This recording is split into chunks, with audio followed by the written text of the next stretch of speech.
I'm Frédéric Barret, Research Director at INRAE in Avignon, France, in the CAPT Mixed Unit.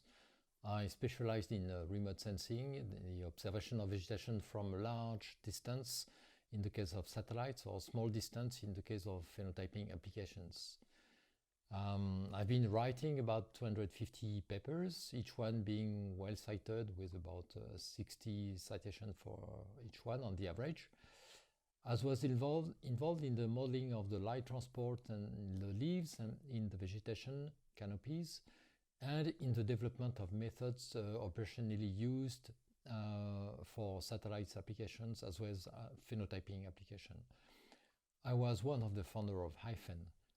I will speak today about our research on quantifying the photosynthesis efficiency of plants to produce biomass from the radiation energy provided by the sun.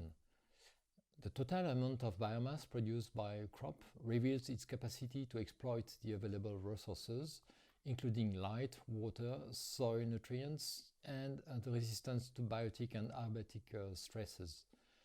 Part of the total biomass produced is stored in the harvested organs, which corresponds to the yield when it's expressed per unit ground area.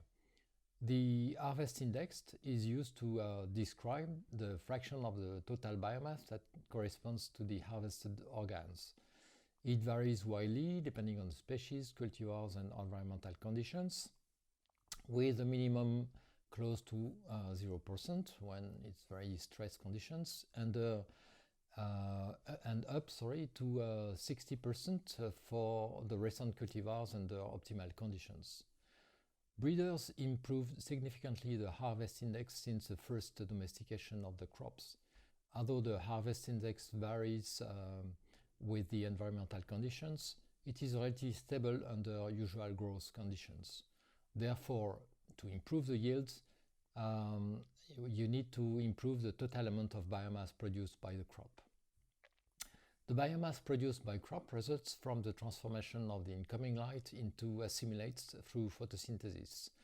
Under the action of light, the CO2 absorbed by the leaves is combined with the water to form sugar and release oxygen.